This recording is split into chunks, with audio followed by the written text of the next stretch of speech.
네, 오늘 우리에게 허락하시는 하나님의 말씀을 함께 보겠습니다. 오늘 말씀은 구약 창세기 12장 1절에서 4절까지의 말씀입니다.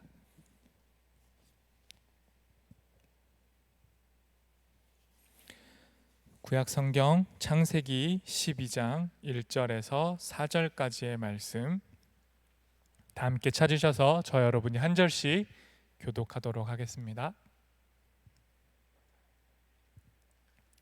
제가 먼저 하나님의 말씀을 읽겠습니다. 여호와께서 아브람에게 이르시되 너는 너의 고향과 친척과 아버지의 집을 떠나 내가 내게 보여줄 땅으로 가라.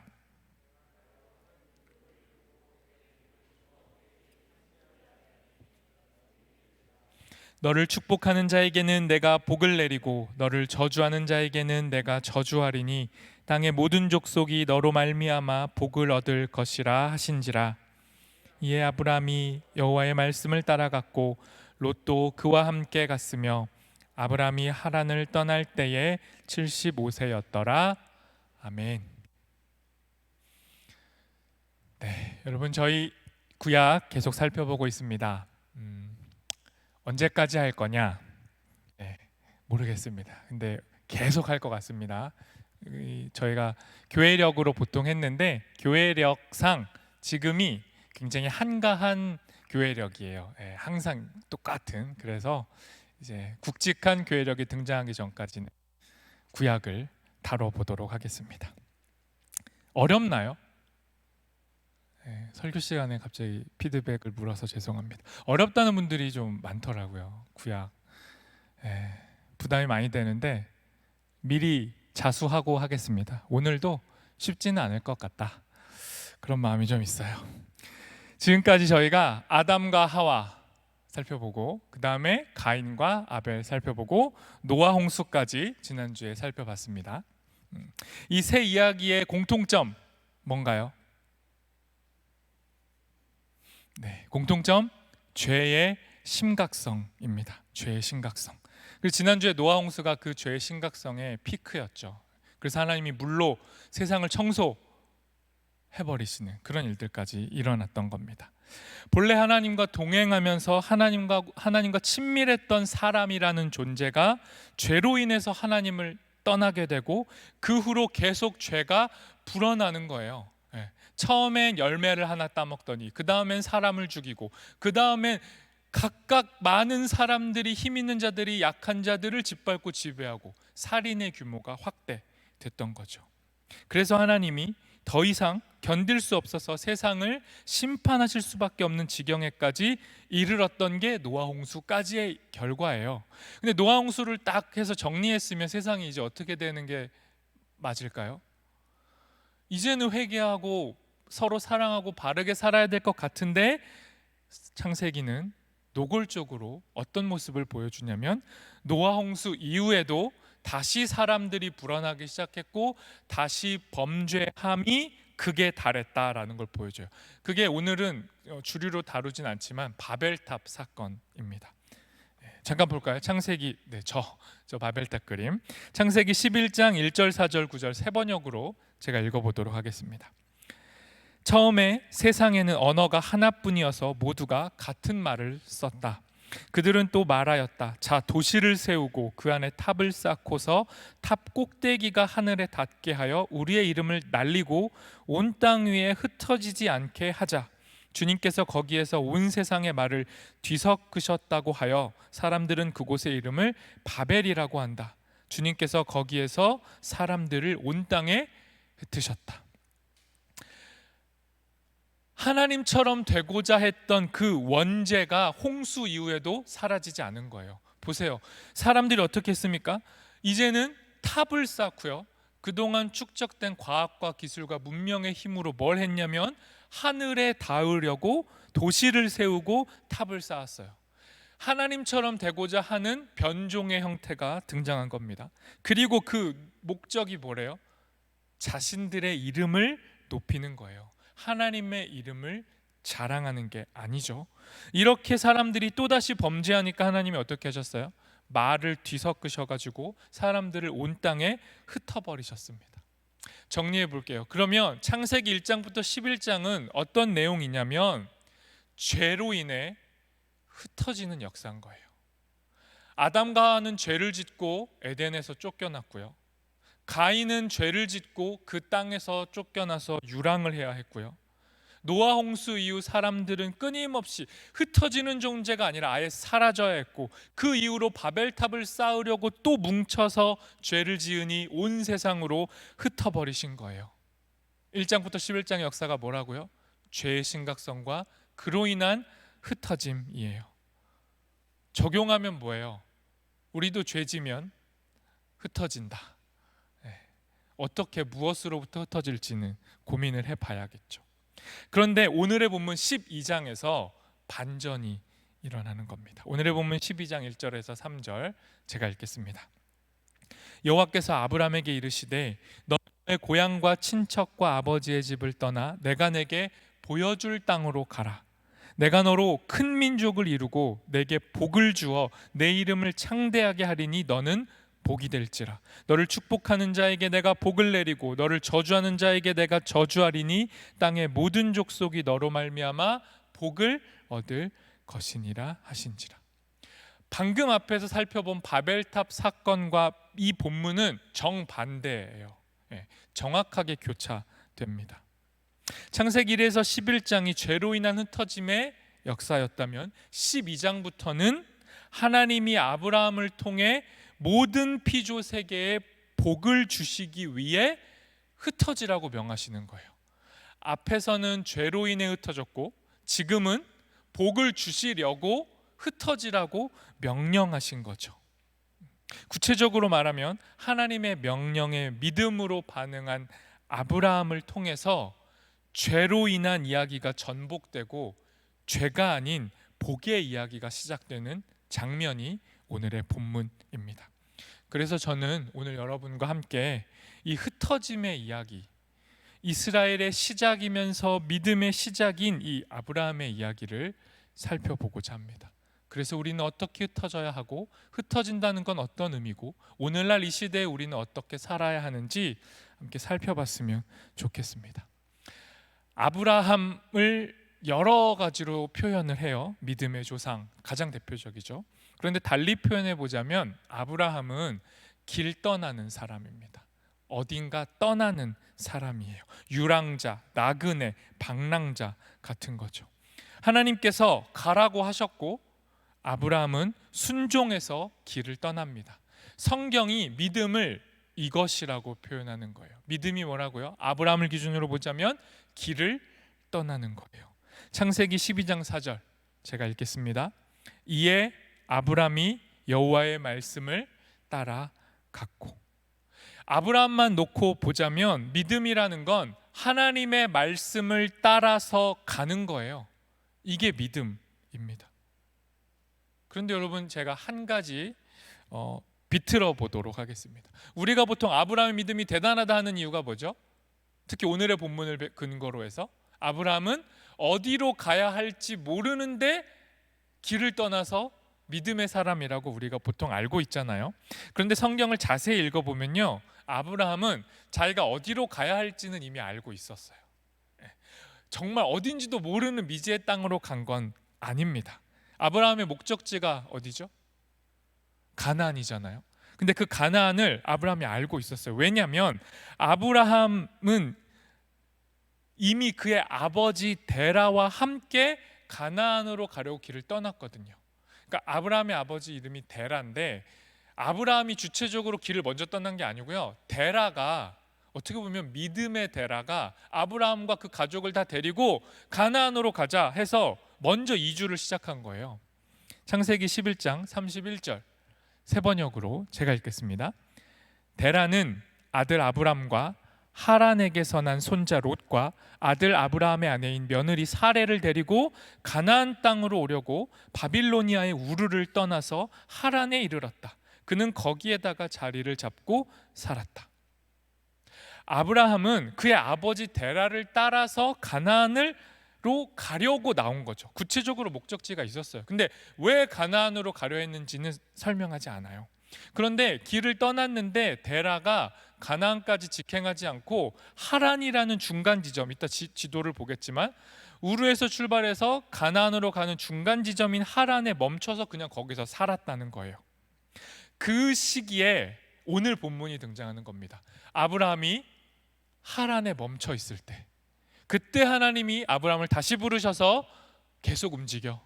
내가 너한테 아버지 너의 데라에게 말했던 땅 알지? 가나안 계속 가. 이렇게 이야기하신 겁니다. 그래서 아브라함이 가나안으로 내려가는 거죠. 창세기 12장 4절에서 5절을 제가 읽겠습니다. 이에 아브라함이 여호와의 말씀을 따라갔고 롯도 그와 함께 갔으며 아브라함이 하란을 떠날 때에 75세였더라. 아브라함이 그의 아내 사라와 조카 롯과 하란에서 모은 모든 소유와 얻은 사람들을 이끌고 가나안 땅으로 가려고 떠나서 마침내 가나안 땅에 들어갔다. 제 말이 틀리지 않았죠? 아브라함은 가나안에 가려는 의도를 가지고 있었고 그 땅이 하나님이 지시한 땅이란 걸 알고 간 거예요. 지도를 한번 보여주시겠어요? 이렇게 우르에서 출발해서 하란 찍고 가나안으로 가는 겁니다. 이 여정인데요. 그러면 어디로 가야 할지 알고 갔으니까 아브라함은 믿음의 사람이 아닌 건가요? 그래도 모르고 가야 좀 더 믿음이 대단한 건가요? 성경이 그렇게 표현하지 않습니다. 성경이 아브라함을 믿음의 사람이라고 하는 이유는 아브라함이 어디로 갈지 모르고 갔기 때문이 아니고 하나님이 명령하신 곳이 가나안이라는 곳인데 그 가나안이라는 곳에 순종해서 길을 나섰다는 거예요. 이게 아브라함의 믿음을 돋보이게 하는 겁니다. 왜요? 가나안이라는 땅이 갈 만한 땅이 아니거든요. 전혀 갈 만한 땅이 아닌 곳을 향해 갔다는 게 믿음의 근거가 되는 거예요. 또 지도를 한번 보여주시겠습니까? 제가 구약 시작할 때 보여드렸던 그 지도랑 비슷한데요. 지금 이 구약이 벌어지고 있는 이스라엘은 저 이집트 왼쪽 아래 이집트하고 오른쪽 위에 메소포타미아 지역, 메소포타미아 자꾸 설명을 드려야 돼요. 두 개의 커다란 강 사이에 형성된 문명권, 두 사이의 도시라는 의미. 저 메소포타미아 지역 엄청 거대한 문명 사이에 가나안과 이스라엘의 문화가 끼어 있단 말이에요. 그러니까 변방 중에 변방이에요. 핵심 주요 도시, 정말 큰 대도시는 이집트하고 메소포타미아, 특별히 아브라함이 떠나왔던 우르라고 하는 지역, 메소포타미아 남부에 위치한 바빌로니아 문화를 찬란하게 꽃피우고 수메르 민명을 꽃피웠던 그 지역이 우르란 말이에요. 오늘날 뉴욕, 서울, 런던 다 합쳐도 비교가 안 될 만큼 대단한 도시, 그 우르에서 살던 아브라함 데라를 하나님이 가나안으로 가라 했는데 가나안이 지도로 본 것처럼 가운데 껴있는 불모지, 사람 많이 살 수 없는 땅, 척박한 그 변방으로 가라고 했는데 그 길을 간 겁니다. 믿음 없이는 불가능한 행동을 한 거죠. 시대를 역행하는 행동을 하는 거예요. 좋은 대기업들과 그 대기업 밑에 괜찮은 직업군이 가득한 그 성공의 벨트를 떠나서 전혀 엉뚱한 역행하는 지역과 직업군으로 가라고 하는데 간 거죠. 아브라함이. 믿음 없이 불가능한 행동입니다. 이제 저는 이 아브라함, 믿음의 시작이라고 불릴만 하죠. 동의가 되신다면 이 아브라함을 세 가지 관점으로 살펴보려고 해요. 첫 번째는 작은 신의 사람, 두 번째 성벽 밖의 사람, 세 번째 길 떠나는 사람. 각각이 뭘 의미하는지 살펴보면서 이 세 종류의 사람이 믿음의 사람이다라는 걸 우리 함께 볼 수 있었으면 좋겠습니다. 먼저 작은 신의 사람이 무슨 말이냐? 아브라함이 살던 시대는요, 신과 함께하는 시대예요. 그러니까 신 없이 이야기가 되지 않아요. 그러니까 신 믿어 안 믿어 이런 질문은 필요 없어요. 그냥 모두가 각자 자기의 신들이 있어요. 그 신을 믿고 사는 거죠. 어떤 신을 믿느냐가 자기의 정체성이에요. 그래서 모든 삶의 영역을 신과 연결시키는데 오늘 특별히 우르라는 지역과 하란이라는 지역 있잖아요. 이 두 지역은 다 달의 신을 숭상하는 지역이에요. 그러니까 달의 신이 최고의 신인 거죠. 보충 설명을 좀 드리면 이 당시의 신의 구조는 뭐냐면요, 주신이 있고 작은 신이 있어요. 그러니까 큰 신과 작은 신의 경쟁 구도가 이 고대 근동 사회를 움직여갔단 말이에요. 그러니까 큰 신을 믿으면 믿을수록 그 사람의 신분도 높은 거예요. 그런데 이 우르라는 지역과 하란이라는 지역에서 가장 큰 신이 누구냐면 난나라고 불리는 달의 신이에요. 그 달의 신이 주신인데, 그 달의 신이 얼마나 큰 신이었냐면 그 달의 신의 아들이 있어요. 그 아들이 이름이 뭐냐면 엔닐인데 바람의 신이에요. 근데 이게 왜 중요하냐면 지난주에 우리가 홍수를 살펴봤잖아요. 홍수 누가 일으켰다고요? 고대 근동 신화에서는 바로 이 엔닐이라는 가장 큰 신이 홍수를 일으킨 거예요. 그런데 우르에서는 이 엔닐보다 더 큰 신이 달의 신인 거죠. 그러니까 달의 신이 주도권을 갖고 있던 사회였어요. 그리고 아브라함이 지금 머물러 있는 이 하란 땅도 난나, 이 달의 신이 주신이고요. 태양 신보다 더 큰 게 달의 신입니다. 우리로 생각하면 태양이 더 커야 될 것 같은데 이 당시는 불변하는 이 변화, 규칙적 변화를 보이는 달을 가지고 그 당시의 세상을 이해했기 때문에 달이 훨씬 큰 신이었어요. 그리고 밤하늘에 달이 반짝이고 그 옆에 별들이 있잖아요. 그러니까 달이 별을 움직이는 군대의 대장이다, 이런 생각을 가졌던 거죠. 조금 더 설명을 드리면 이렇게 신으로 인해서 다 모든 게 이루어지는데 신하고 인간은 거래를 하는 사이였어요. 그러니까 그 당시의 사회 경제 문화가 순환된다는 건 이 신을 중심으로 이루어지죠. 그러면 누가 핵심 권력을 가졌냐? 사제들, 이 신을 섬기는 종교 기술자들이 굉장한 위치에 오르는 거죠.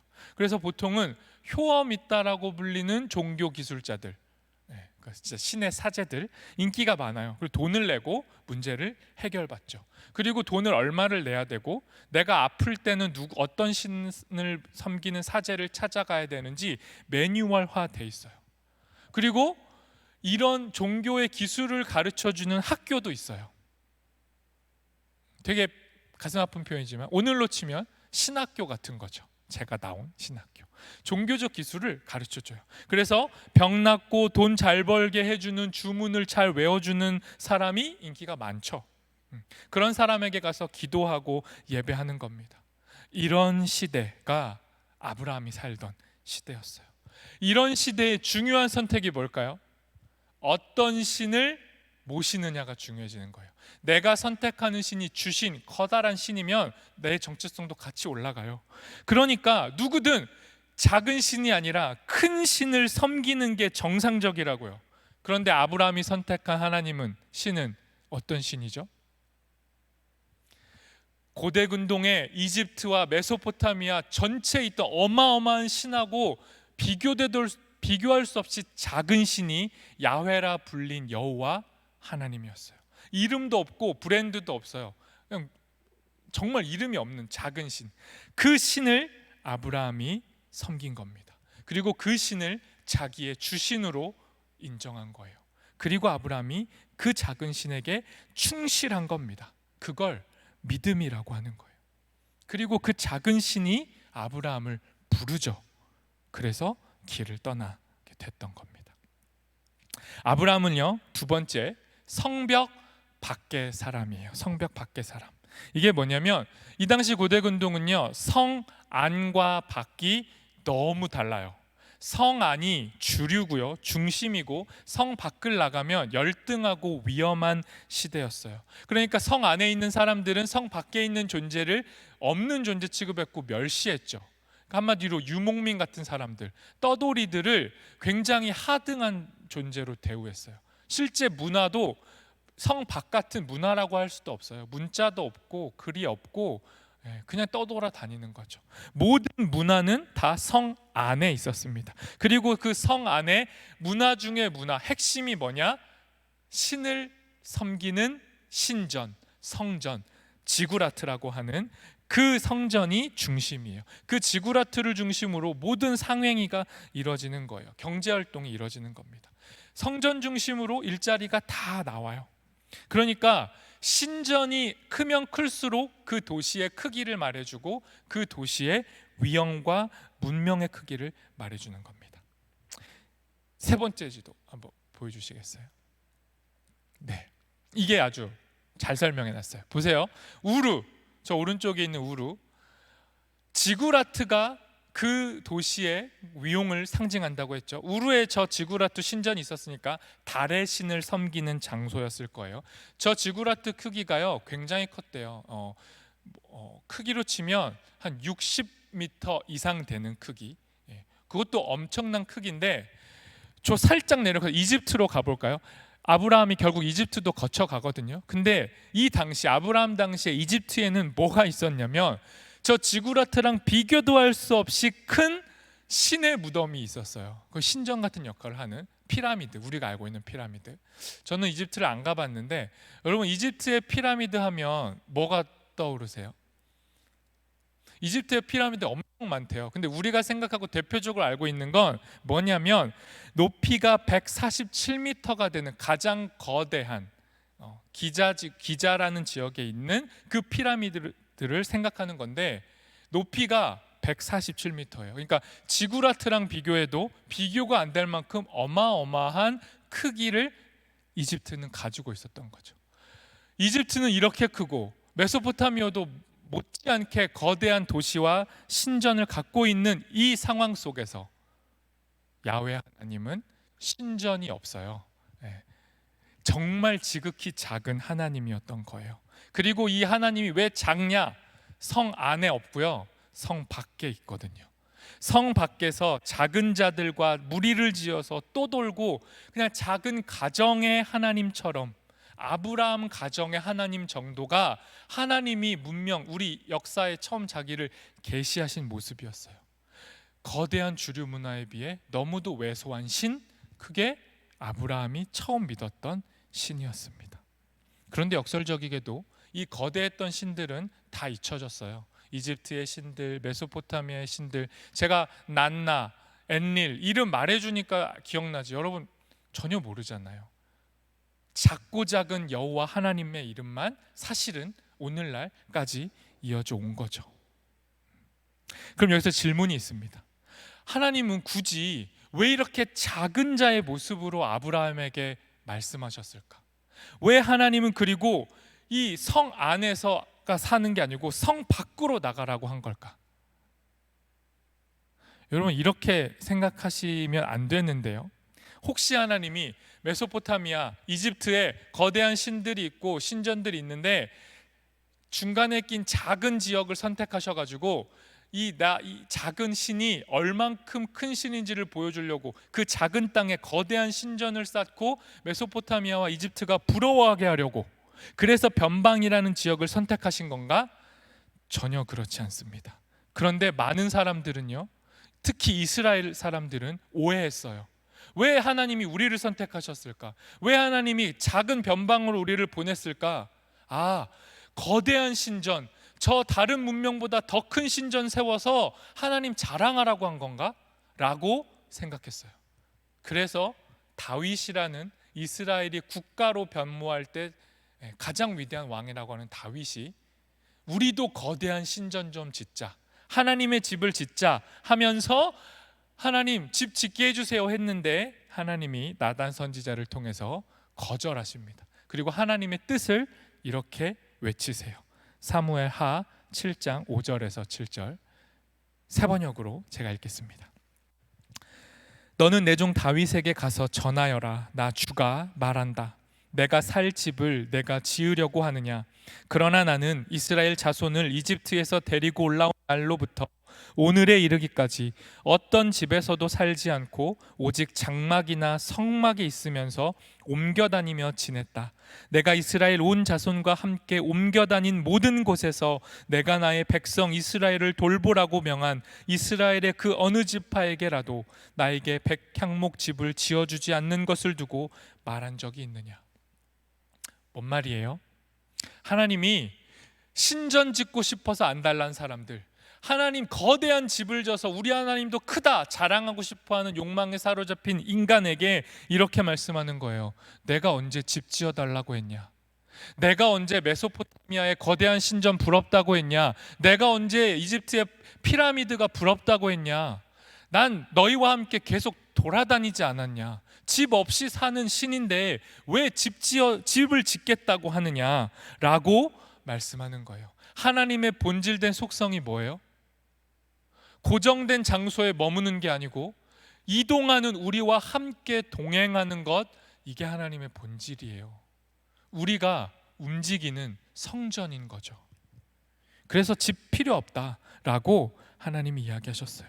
하지만 우리 그리고 이스라엘 사람들은 돈, 권력, 명예, 견고한 성의 문화, 탑, 높이 올리는 그런 도시를 짓고 싶어 했고, 그 높은 탑과 도시 안에 하나님을 가두려고 했어요. 그때마다 하나님이 말씀하십니다. 집 필요 없고 너네도 성 밖으로 나가, 이 성 안에 살지 마, 떠나가라고 말씀하는 거예요. 그래서 세 번째, 아브라함이 어떤 사람입니까? 길을 떠나는 사람이에요. 거대한 신이 아니고 작은 신에게 붙들리는 사람이었고, 성 밖을 향해 나가는 사람이었고, 길을 떠나는 사람이었어요. 그게 믿음이었습니다. 하나님이 아브라함에게 나가라고 했어요. 떠나라. 주류 문화에 익숙해지지 마. 그랬더니 이 명령이 아브라함과 그의 아들 이삭과 야곱과 요셉에게까지 이어지죠. 그런데 이스라엘 역사를 잘 보면요, 언제 이스라엘이 두드려 맞고 문제가 일어나냐? 고정될 때, 어느 한 곳에 오랫동안 멈춰 있을 때마다 하나님이 뒤흔드셔서 내쫓으세요. 요셉 이후에 이스라엘이 애굽에서 400년 이상을 거주하잖아요. 그때 하나님 어떻게 하세요? 뒤흔들어 가지고 나가라고 하는 거예요. 이집트, 애굽의 문명이 대단해 보여도 나가라고. 그 대단한 문화 안에 너희는 노예로 살고 있는 거라고. 자유인이라고 착각하지 말라고. 나가라고. 언제나 하나님은 이런 방식이에요. 아브라함을 시작으로 해서 이스라엘 사람들이 결국 어디로 갔죠? 그 가나안, 애굽과 메소포타미아 중간에 있는 가나안에 정착을 한단 말이에요. 정착한 다음에 어떻게 해요? 농경 문화에 젖어들어요. 움직이지 않는 농경 문화. 그러면서 어떻게 하죠? 하나님을 농사의 신인 바알과 동일시해버리고 하나님도 그냥 묶어놔요. 그리고 자기들이 전쟁하고 필요할 때만 하나님을 들고 갈 수 있다라고 생각하면서 살아가죠. 이럴 때마다 하나님이 오셔서 그들을 뒤흔드셨습니다. 여호와 하나님은 성전에 갇히지 않는다라는 걸 계속 보여주셨어요. 이렇게 이스라엘의 역사는 멈춰주면 다시 이동하고, 묶여가지고 한 자리에 주저앉아서 하나님을 오해하고 다른 신들과 하나님을 겸해서 섬기고, 그렇게 세속의 문화에 찌들어갈 때 하나님은 이스라엘을 흩어버렸죠. 그런 방식으로 이스라엘에게 말씀하셨어요. 그러면 오늘날 우리는 어떻게 살아야 할까요? 아브라함하고 동일하게 적용할 수는 없습니다. 우리는 성 안에 살지 않거든요. 오늘날 이 시대에는 성 안과 밖의 구분이 없죠. 그런데 여러분, 우리는 성 안에 살진 않지만 거대한 문화 질서라는 이 세속의 문화 안에서 살잖아요. 그러니까 우리는 어찌 보면 거대한 문화라는 성 안에 이미 살고 있는 거예요. 그러니까 우리는 이미 다 성 안에 살고 있어요. 이때 하나님의 말씀을 적용해야 됩니다. 어떻게 떠나고 밖으로 나가서 살 건지, 이게 우리의 고민이에요. 그런데 여러분, 이스라엘이 언제 평화롭냐면, 언제 조금 더 이동하지 않고 제자리에 머물러서 그냥 자기의 삶을 안주하고 누리려고 했냐면, 언제 그랬냐면 이집트나 메소포타미아 중에 거대한 하나의 문명이 전체를 통일해 버렸을 때, 제국화 되었을 때, 그러니까 전체 이스라엘 주변이 제국의 지배를 받을 때, 오히려 이스라엘은 평화로웠어요. 왜냐하면 침략받을 일이 없거든요. 그냥 자기의 그 제국에게 충성하기만 하면, 조공만 제대로 바치면 전쟁의 위협도 없고 평화로웠어요. 제국이라는 거대한 성 안에 갇혀 있을 때 이스라엘은 안주했다고요. 그리고 뭘 욕망했냐면 성 밖으로 나가려는 욕망을 꿈꾸지도 않아요. 그냥 이 제국이라는 성이 나에게 주는 희열과 기쁨을 누리고 싶다. 이 제국 안에서 성공하고 싶다. 이 주류 문화 안에서 잘 살면 그만이지 라고 그 성 안에서 욕망하기 시작하는 거예요. 허락된 욕망만 꿈꾸는 거죠. 성을 벗어나려고 하지 않아요. 그리고 성을 벗어나려고 하지 않으니까 제국은 관용을 베풉니다. 다 괜찮아. 너네 하고 싶은 거 다 해. 괜찮아. 이 신도 섬겨도 되고 저 신도 섬겨도 되고 야훼 하나님 섬겨도 돼. 괜찮아. 너네 하나님 믿는다고 잘 믿어. 괜찮아. 벗어나지는 마라고 하는 겁니다. 그렇게 우리는 길들여져 가는 거예요. 여러분이 기독교 신앙을 가지고 있지만, 하나님을 믿는다고 하지만 여러분의 삶이 이 시대에 수동적이라면, 뭔가에 젖어 살아가고 있다면, 여러분이 꿈꾸는 게 이 시대 바깥에 있는 건 아니라면 우리에게도 하나님이 찾아오셔서 우리를 뒤흔들어 주셔야 돼요.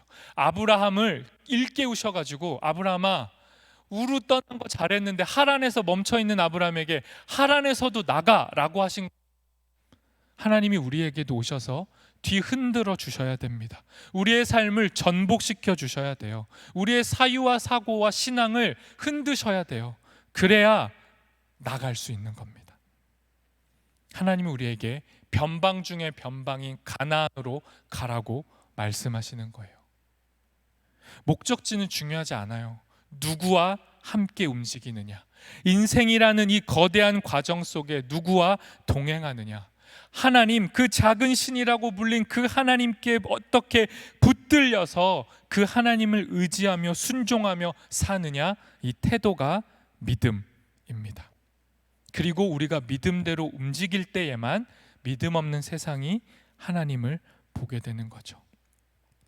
여러분, 우리는요 변방으로 가야, 가나안으로 가는 거죠. 길을 떠나야 돼요. 어떻게 떠나고 어디로 가야 할지 정확하게 알려주지 않아요. 그럼에도 분명 우리는 이 땅에서 떠나는 인생을 살아야 합니다.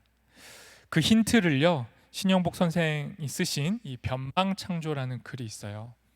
조금 긴데 제가 천천히 읽어보겠습니다. 잘 안 보일 것 같은데 제가 읽어보겠습니다. 성을 쌓는 자 망하고 길을 떠나는 자 흥하리라. 유목주의의 금원입니다. 창조는 변방에서 이루어집니다. 중심부는 지키는 것에 급급할 뿐입니다. 변방이 창조 공간입니다. 그러나 변방이 창조 공간이 되기 위해서는 결정적인 전제가 있습니다. 중심부에 대한 컴플렉스가 없어야 합니다. 컴플렉스가 청산되지 않은 변방은 중심부보다 더욱 완고한 교조의 아성이 될 뿐입니다. 이분 예수님 믿는지 안 믿는지 제가 잘 모르지만 우리가 어떻게 살아야 하는지에 대한 힌트를 얻을 수 있어요. 여러분, 우리 변방으로 가야 되는데 변방이 어딘지 몰라요. 변방은 그냥 이 시대에 우리를 사로잡고 있는 어떤 주류의 문화를 의미하는 거죠. 그런데 거기서 떠날 때 중요한 게 뭐예요? 어떤 태도로 가야 돼요? 중심부는 계속 부러우면서 나도 성공하고 싶어, 이런 모양으로, 이러한 인정을 받고, 이렇게 명예를 얻고, 이렇게 돈 벌고 싶어, 이렇게 잘 살고 싶어라는 컴플렉스를 여전히 가지고 있으면서 믿음으로 변방으로 가면 그건 변방으로 가는 인생이 아니라는 거죠. 여러분, 우리의 신앙인의 근본적인 본질은 길을 떠나는 겁니다. 우리 인생 전체를 봐도 여러분, 우리는 그냥 나그네예요. 여러분 100년을 살던 70년을 살던 여러분, 이 땅에서 아무리 열심히 살아도 결국은 다 떠날 거잖아요. 이 땅에서 나그네로 살다가 갈 겁니다. 하나님의 나라로 들어가겠죠. 그런 인생이 우리의 본질임을 안다면 우리는 이 땅에서 성을 쌓는 것, 높은 탑을 세우는 것, 성 안에서 살려고 하는 아둥바둥 거리는 모든 것들을 내려놓을 수 있어야 돼요. 하나님이 아브라함을 찾아가셔서 뒤흔드셨고 이제는 예수 그리스도의 얼굴로 우리에게 오셔서 세상을 뒤집으셨잖아요. 성 안에서의 삶 말고는 꿈꾸지 못하는 사람들에게 예수님이 오셔서 그들을 만나 주셨고 그 변방에서 살아가고 있는 그들과 친구가 되셨죠. 그들을 복으로 만드셨어요. 변방에 살고 있는 이들을 예루살렘이라는 성전 중심부로 라고 하지 않으셨어요. 예수님은 언제나 이스라엘의 변방에 살고 있는 작은 자들과 어울리셨단 말이에요. 그게 신앙인의 삶이라는 걸 예수님이 보여주셨습니다. 이렇게 우리도 거대한 힘들, 거대한 신들의 이름으로 가득한 이 땅에서 기독교의 신앙을 가지고 전복하고 뒤집히는 인생을 살았으면 좋겠습니다. 하나님께서 아브라함을 부르셔서 그의 인생을 통해서 하나님이 어떠한 신인지를 보여주신 것처럼 우리도 하나님을 따라 예수 그리스도를 따라 하나님이 어떤 분이신지를 고백하고 그 하나님을 이 땅 가운데 증거하면서 살면 좋겠어요. 말씀을 정리하면서 여러분, 아브라함한테 야훼 하나님은 수많은 선택지 중에 하나가 아니었습니다. 아브라함은 유일한 하나님이 하나님이시라고 선택한 거예요. 다른 모든 신들은 거대한 신전을 갖고 있어도 거짓된 이름이라고 고백한 겁니다. 그래서 그 거대한 나라와 도시를 뒤로하고 변방으로 길을 떠날 수 있었던 거죠. 그리고 오늘 하나님께서 우리에게 요구하십니다. 너희도 길을 떠나라. 종교 문화, 일요일 문화, 교회의 문화, 교회의 옷만 걸치고 교회에 와서 주류의 습성을 그대로 답습하면서 하나님마저도 주류의 신으로 만들어내고 싶어하고 하나님 우리도 주님 덕분에 세상에서 중심부에 서게 해주십시오라는 기도 그만하시고 하나님과 주류의 신을 겸해서 섬기는 양다리 신앙 그만 좀 포기하시고 나도 모르게 우리의 신앙이 바알과 하나님을 겸하여 섬기는 양다리 신앙으로 변질되어 있단 말이에요. 그러니 예배할 때마다 하나님의 말씀을 들을 때마다 점검하시라고요. 내 신앙이 유일하신 하나님을 보는 신앙인지 믿음의 신앙인지 아니면 교묘히 양다리 걸치고 있는 성 밖을 나가지 못하고 성 안에서 성 안과 밖 딱 사이에 걸쳐 있는 신앙은 아닌 건지 우리의 믿음을 점검하시기 바랍니다. 그리고 제자리 걸음이라도 좋으니 밖으로 나가려고 움직여 보세요. 한 발이라도 내딛는 겁니다. 가만히 있지 않는 것만 해도 믿음의 걸음이 시작되는 거예요. 다시 강조하지만 도착지는 중요하지 않습니다. 여러분이 조금씩 움직여서 여러분이 죽을 때 어디에 서 있을지 중요하지 않아요. 여러분의 발버둥이 그냥 지금 여러분 자리에서 끝나도 상관없다고요. 그 발버둥이 하나님과 동행하는 믿음의 행위라면 그것이 우리의 결과물인 겁니다. 그것을 하나님이 믿음으로 받으실 거예요. 그러니 움직이시고 하나님이 원하시는 삶이 아닌 무언가는 불편해하시고 그것을 부정하고 어렵더라도 무모해 보일지라도 이 시대와 역행하며 변방을 향해 걸어가는 아브라함과 같은 믿음의 삶을 살아가는 우리 모두가 되기를 소망합니다. 기도하겠습니다. 하나님,